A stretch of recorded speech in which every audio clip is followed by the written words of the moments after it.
Bom dia, boa tarde, boa noite. Não sei a hora que vocês vão assistir esse vídeo, mas nós iremos começar nossas aulas através de vídeo, né? E o primeiro conteúdo de matemática é a introdução à teoria dos conjuntos. Eu me chamo José Carlos, tá aí o slide, né? Eu vou mandar para vocês através do grupos de WhatsApp.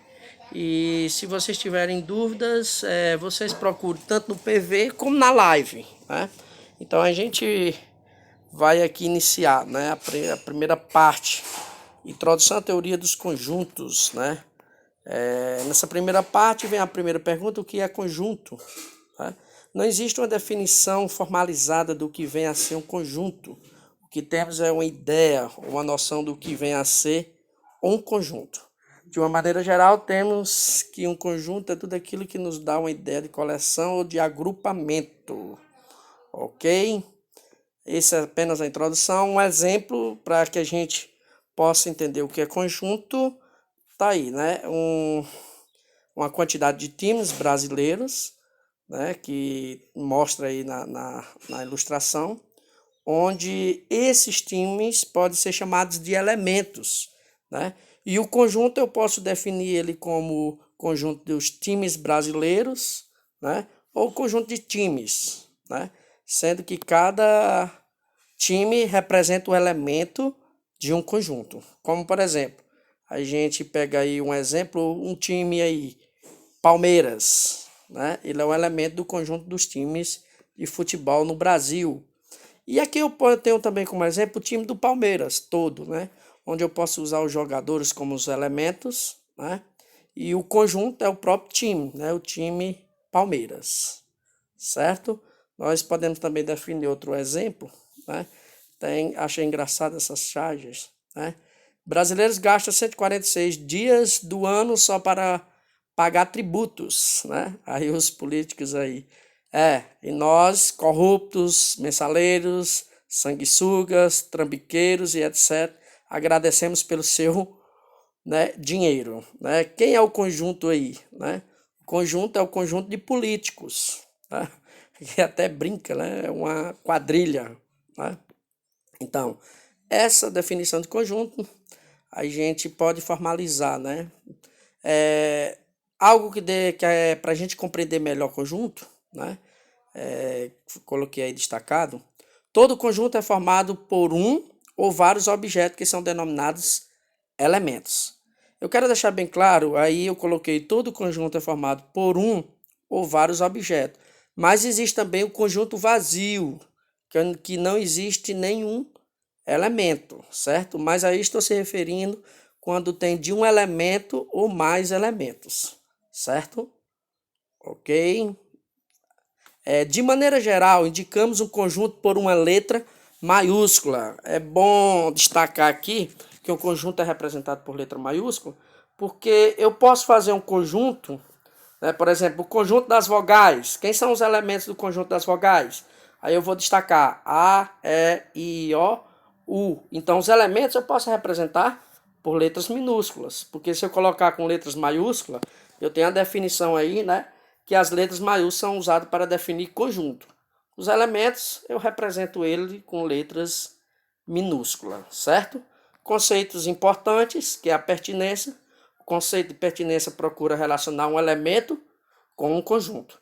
Muitas pessoas confundem na hora de usar o símbolo pertence e não pertence, o símbolo está contido e não está contido. Por quê? Porque elas não sabem quando é usado esses símbolos. Por exemplo, o símbolo pertence e não pertence é usado de elemento para conjunto. Já o símbolo está contido e não está contido, ele é usado de conjunto para conjunto, né? Essa é a diferença, então você tem que estar atento, né? Mais embaixo aí, para representar um elemento pertence a um conjunto, usamos o símbolo pertence para indicar um elemento, e que não pertence a um conjunto, usamos o símbolo não pertence, ok? Próximo slide. Exemplo. Por exemplo, seja um conjunto M. Veja que o conjunto M é representado por uma letra maiúscula, como a gente falou aí no slide anterior, né? E quem são os elementos desse conjunto? 2, 4, 6, 8 e 10. Eu poderia até dizer assim, que aí é um conjunto de números pares menores do que 12, certo? Então, os elementos aí é o 2, o 4, o 6, o 8 e o 10. Então, complete com o símbolo pertence e não pertence as lacunas abaixo. Primeiro tem aí 2, pertence ou não pertence ao conjunto M, né? Veja que aí, como a gente viu, é uma relação de elemento com conjunto. Então, eu posso usar o símbolo pertence e não pertence. Aí você vai observar, o elemento 2 está no conjunto M? Sim, então ele pertence, né? O 2 pertence ao conjunto M. O elemento 5 pertence ao conjunto M? Aí você vai lá no conjunto M e vê que o elemento 5 não se encontra no conjunto M. Então, qual símbolo eu vou usar? Esse Ezinho cortado, que é não pertence, né? O elemento 10 pertence ao conjunto M, né? Você dá uma olhadazinha, o elemento 10 está no conjunto M, então logo eu chego à conclusão que ele pertence, né? Brasil pertence ao conjunto M? Você olha no conjunto M, está falando de alguns elementos que não tem lá o nome Brasil. Então eu chego à conclusão que ele não pertence, certo? A gente vai usar outros exemplos, né? Mas primeiro vamos entender o que é subconjunto. Agora é onde entra a parte de entender a colocação e a relação do símbolo está contido e não está contido. A gente entendeu aqui que o elemento pertence, né, o símbolo pertence, desculpa, o símbolo pertence e não pertence é usado de elemento para conjunto. Agora, o símbolo está contido e não está contido, ele é usado de conjunto para conjunto. Eu não posso usar o símbolo está contido e não está contido de elemento para conjunto. Eu tenho que usar de conjunto para conjunto. Esse conceito visa estabelecer uma relação entre dois conjuntos. Dados dois conjuntos A e B, dizemos que A é subconjunto de B, se cada elemento do conjunto A também é um elemento do conjunto B. Indica-se por.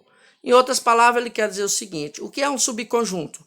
Um subconjunto é quando um conjunto está contido em outro conjunto, certo? Se um conjunto estiver contido no outro conjunto, então eu posso dizer que ele é subconjunto, né? Tá aí. A está contido em B. Lê-se A está contido em B. Ou A é subconjunto de B, certo? Essa é a compreensão. Relação de inclusão, né? Quando relacionamos o conjunto com o conjunto, utilizamos os símbolos está contido e não está contido, que eu acabei de falar, né? O símbolo está contido e não está contido é usado em uma relação de conjunto para conjunto. Tá aí um exemplo. O primeiro conjunto está aí representado dentro de chaves, os elementos 1, 2 e 3. Esse é o primeiro conjunto. O segundo conjunto, do outro lado, depois do símbolo está contido, ele tem os elementos 1, 2, 3, 4, 5 e 6. Veja só, por que ele disse que o primeiro conjunto está contido no segundo conjunto? Simples. Porque os elementos que estão no primeiro conjunto estão também no segundo conjunto, certo? Então, por isso que ele disse que o primeiro conjunto está contido no segundo. Segundo exemplo, na primeira chave, né, eu tenho os elementos 1, 2 e 0. No segundo, eu tenho os elementos 1, 2, 3, 4, 5 e 7. Por que não está contido o primeiro conjunto no segundo? Veja só, no primeiro conjunto, o elemento 1 e 2 está no segundo conjunto. Mas o elemento 0 do primeiro conjunto não se encontra no segundo conjunto. É por isso que eu utilizei o símbolo não está contido. Porque para ele estar contido, é preciso que todos os elementos do primeiro conjunto estejam também no segundo conjunto, certo? Igualdade de conjuntos. Dois conjuntos A e B são ditos iguais quando possuem exatamente os mesmos elementos. Ou seja, os elementos que estão no primeiro conjunto têm que ser os mesmos elementos do segundo conjunto. Exemplo, Dados conjuntos A. Veja quem são os elementos do conjunto A. 0, 1, 2, 3, 4. Do conjunto B, eu tenho os elementos 2, 3, 4, 1 e 0. Eu posso dizer que o conjunto A é igual ao conjunto B? Sim, porque os elementos são os mesmos. Embora não esteja na mesma ordem, o conjunto A está na ordem crescente, 0, 1, 2, 3, 4. O elemento B, não, desculpa, o conjunto B não está em ordem, mas são os mesmos elementos. Como são os mesmos elementos, eu posso dizer que o conjunto A é igual ao conjunto B, certo? Se faltar algum elemento, ele não é igual ao outro. Conjunto vazio, eu já falei, né? É aquele conjunto que não possui elementos, certo? Podemos indicar o conjunto vazio por chave, sem nenhum elemento dentro, ou essa bolinha, como muita gente diz, uma bolinha cortada, né? Também é a representação de um conjunto vazio. O outro é o conjunto unitário, né? Corresponde a outro tipo especial de conjunto. Conjunto unitário é todo conjunto que possui apenas quantos elementos? Já está dizendo a palavra unitário, um elemento. E conjunto universo corresponde ao conjunto ao qual pertence todos os elementos que fazem parte do nosso estudo, certo? Eu vou dar uma pausa e no próximo vídeo a gente vem com o conjunto das partes, ok?